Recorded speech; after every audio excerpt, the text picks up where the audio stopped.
Hello tout le monde, bienvenue sur cette deuxième partie de vidéo. Aujourd'hui je vais vous expliquer pourquoi la Corée, qu'est-ce que je viens y faire et surtout qu'est-ce qui va se passer à l'avenir sur cette chaîne YouTube, et ça juste après l'intro.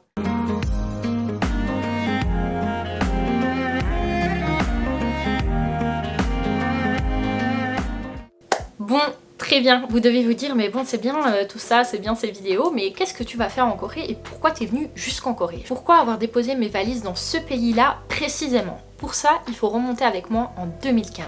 C'est à Brighton en 2015 que j'ai rencontré pour la première fois des Coréens. La Corée, je la connaissais à travers les cours d'histoire et encore. J'ai rencontré celui qui va devenir mon meilleur ami par la suite, Min. Ce qui m'a le plus frappé, c'est leur gentillesse et leur générosité d'âme. Quand j'ai rencontré Min, c'est vraiment ce qui m'a frappé aux yeux, et avec tous ceux que j'ai rencontrés d'ailleurs pendant mon séjour en Angleterre. À la suite de ce voyage, chacun est rentré dans son pays respectif, mais la Corée du Sud m'a marqué particulièrement et est restée dans un coin de ma tête. C'est en 2019 que je fais mes premiers pas ici en Corée du Sud. J'ai fait ce qu'on appelle une pierre de coups. Je suis venue ici pour une expo internationale de la cosmétique afin de me familiariser avec ce milieu. Il faut savoir que les Coréens sont des pionniers en matière de cosmétique, car à ce moment-là j'avais le souhait de créer une marque de cosmétique. J'ai également profité de l'occasion pour revoir Min et rencontrer sa femme Sejong.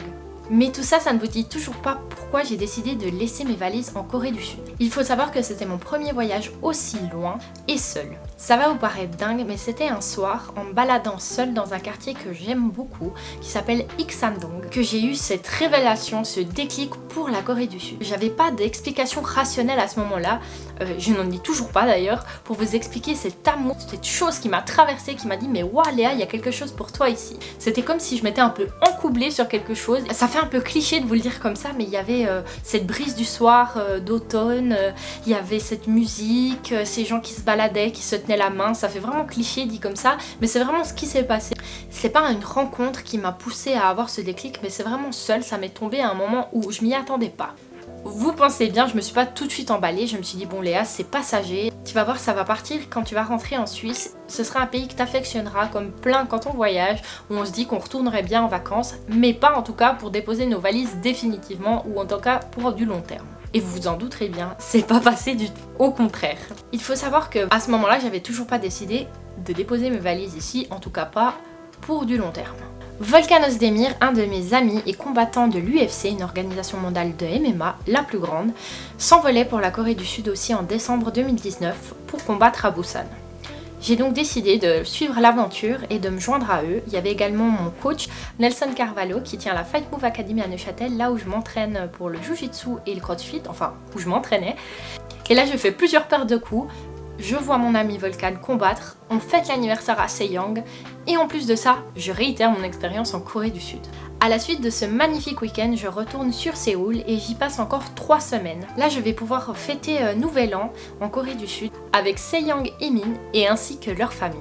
J'ai vraiment eu l'occasion d'être plongée, immergée dans la culture et le quotidien d'une famille coréenne et ça a été vraiment pour moi une expérience inoubliable. Et c'est là que vraiment j'ai eu ce déclic où ça m'a vraiment touchée, ça m'a vraiment donné envie de connaître un peu plus de ce pays. À la suite de ce voyage plein d'émotions, je retourne en Suisse et là il y a un chamboulement émotionnel qui se passe où vraiment je me mets à pleurer comme une madeleine parce que je me dis waouh, mais qu'est-ce qui s'est passé, vraiment faut que je parte. Et ceux qui me connaissent le savent, je suis quelqu'un de super passionné, donc quand j'ai une idée en tête, en général j'arrive pas à m'en détourner et vraiment je dois aller creuser. C'est ce que je fais, un soir je pose le pour et le contre sur une feuille, les raisons qui me pousseraient à y aller, les raisons qui me freineraient à y aller, ben voilà l'aspect économique, comment faire, je réfléchis voilà quelles sont mes options, qu'est-ce que je peux faire. Surtout j'appréhendais le partage avec ma famille etc.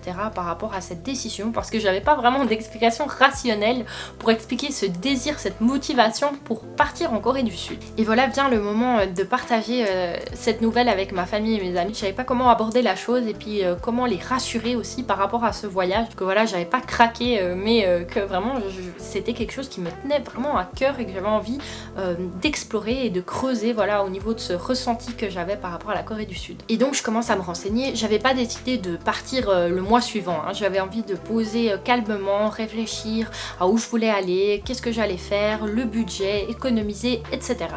Donc voilà, c'est un peu comme ça que ça s'est passé, un peu à tâtons. J'ai ressenti 2 grands claques, comme on dirait. Le premier voyage 2019 en septembre et puis le deuxième en décembre où j'ai réitéré l'expérience, où j'ai eu ce même amour et encore plus fort à la suite du deuxième.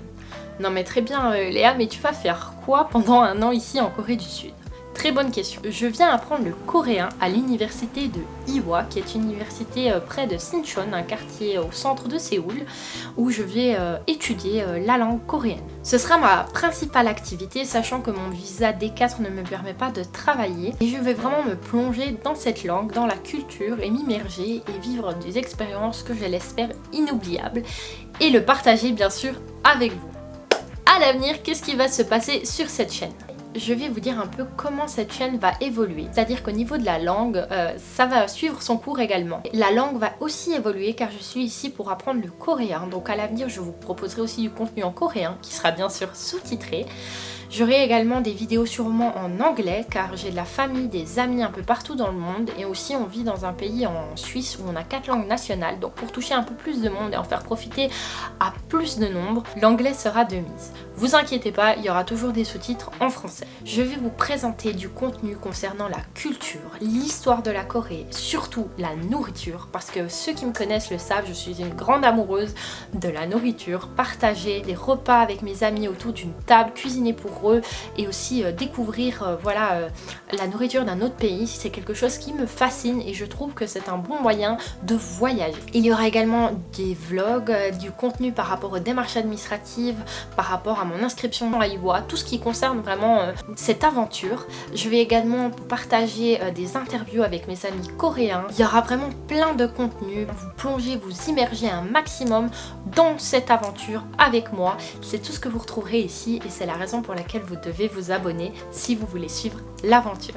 Voilà, cette deuxième partie est terminée. Merci pour votre temps. Je vous laisse mettre des commentaires, me laisser des petits j'aime, partager cette vidéo au maximum. Et on se retrouvera pour une troisième vidéo qui concernera ma quarantaine. Je vous plongerai dans une journée avec moi ici à Incheon. Allez, à très vite.